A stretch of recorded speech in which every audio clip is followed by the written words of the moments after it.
السلام علیکم ورحمۃ اللہ وبرکاتہ۔ حضرت سلمان فارسی رضی اللہ عنہ فرماتے ہیں کہ میں نے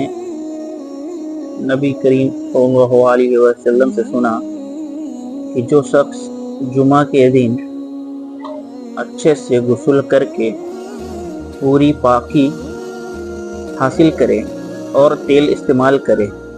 یا گھر میں جو خوشبو میسر ہو اسے استعمال کرے، پھر نماز جمعہ کے لیے نکلے اور مسجد میں پہنچے، اور مسجد پہنچ کر وہ دو آدمیوں کے درمیان نہ گھسے، پھر جتنی ہو سکے نماز نفل ادا کرے،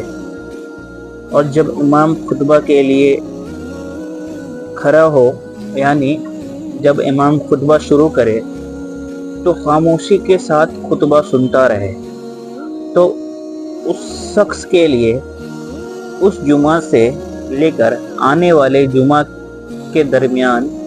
جتنے بھی گناہ ہیں سب معاف کر دیے جاتے ہیں۔ صحیح البخاری بک 11 حدیث 8۔